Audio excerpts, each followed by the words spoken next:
Bright lights, big city, opportunities awaiting around every corner. Sounds like a dream. For Elvis Presley, it was a reality. Well, that was his reality that the public saw.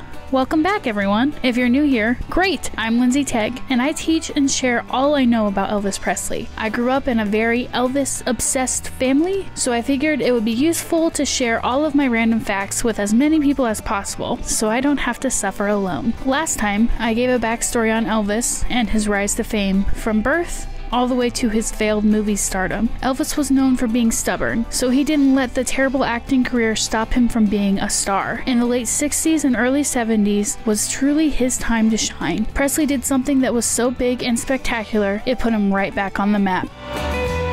The year is 1968. Elvis and Priscilla were now married, and his only child, Lisa Marie, was born. Elvis was currently at a point where he was deeply and severely unhappy with his career. None of his recently released songs were hitting top of the charts. In fact, only 3 of his songs from this time made the charts at all. He needed a push to get him back out there, something big and musical, just like he did at the beginning of his career. His manager just so happened to make a deal with NBC Studios that Elvis would perform a televised Christmas special for their network. The show was simply named Elvis, but it has now been deemed as the 68 Comeback Special. This magnificent show aired on December 3rd, 1968. The special featured lavishly staged studio productions, as well as songs performed with a band in front of a small audience. Presley's first live performance since 1961. The live segment saw Presley dressed in tight black leather, singing and playing guitar in an uninhibited style reminiscent of his early rock and roll days. Director and co-producer Steve Binder had worked hard to produce a show that was far from the hour of Christmas songs Elvis's manager had originally planned. The Comeback Special just so happened to become NBC's highest rated show that season. It captured 42% of the total viewing audience. John Landau of iMagazine remarked, "There is something magical about watching a man who has lost himself find his way back home. He sang with the kind of power people no longer expect of rock and roll singers. He moved his body with a lack of pretension, an effort that must have made Jim Morrison green with envy." Dave Marsh calls the performance one of emotional grandeur and historical resonance. Yes, this is what Elvis wanted. This special put him back on top. Other singers envied him, and fans desired him once again. According to a friend, Jerry Schilling, the special reminded Presley of what he had not been able to do for years. Being able to choose the people, being able to choose what songs, and not being told what had to be on the soundtrack. He felt like he was out of prison. Binder said of Presley's reaction, quote, "I played Elvis the 60-minute show, and he told me in the screening room, 'Steve, it's the greatest thing I've ever done in my life. I give you my word, I will never sing a song I don't believe in.'"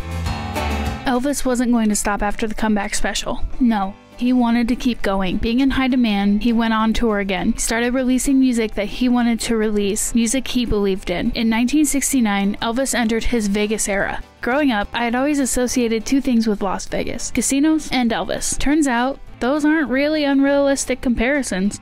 Elvis Presley's first show was at Westgate Las Vegas Resort and Casino, but at the time it was better known as the International Hotel. Here, he performed 636 sold-out shows. Elvis held a 7-year residency here. His fans now had the opportunity to see him perform every night. Presley was adored and didn't fail to put on a performance of a lifetime for every audience. Let's jump to January of 1973. Presley performed 2 benefit concerts for a cancer fund in connection with a groundbreaking TV special, Aloha from Hawaii, which would be the first concert by a solo artist to be aired globally. The first show served as a practice run and backup should technical problems affect the live broadcast 2 days later. On January 14th, Aloha from Hawaii aired live via satellite to primetime audiences in Japan, South Korea, Thailand, the Philippines, Australia, and New Zealand, as well as to the U.S. servicemen based across Southeast Asia. In Japan, where it capped a nationwide Elvis Presley week, it smashed viewing records. The next night, it was cast to 28 European countries, and in April, an extended version finally aired in the U.S., where it won a 57% share of the TV audience. Although Presley was still doing residencies in Las Vegas and going on tour from time to time, 1973 is what's known to be the final year of his comeback period.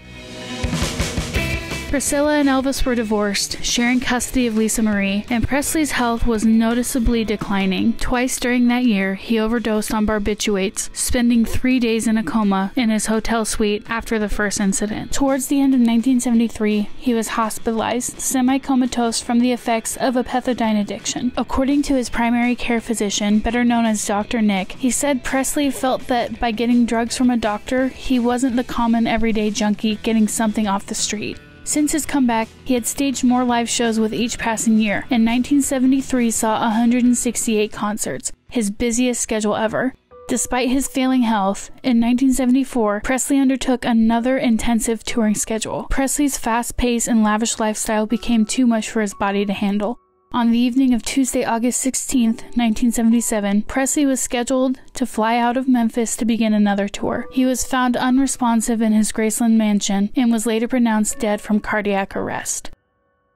Now, I may have called my mom a little overdramatic when she told me this, but now I think I might believe her when she says that the only other time she witnessed the world stop the way it did when the COVID-19 pandemic emerged was when Elvis died. Again, a little dramatic, but I could see it. Presley's funeral was held at Graceland on Thursday, August 18th. About 80,000 people lined the processional route to Forest Hill Cemetery, where Presley was buried next to his mother. Later that year, on October 2nd, Elvis and Gladys Presley were moved to their final resting place in Graceland's Meditation Garden. Elvis Presley was a global phenomenon, and all these years later, he's still a common household name. In the summer of 2022, Australian director Baz Luhrmann created a biopic movie starring Austin Butler about Elvis, paying great homage to his career and the impact he had on all of his fans. As a huge music fan, I think Elvis is an important name for rock and roll listeners to remember. He created a following that was so grand, people still talk about it all these years later. Graceland has now been turned into a museum where people are able to go visit and see Elvis's home and stop by where he's buried, along with his mom, dad, and grandmother. Elvis Presley was a rock icon that built a following and created a legacy that is meant to live on for many more years to come.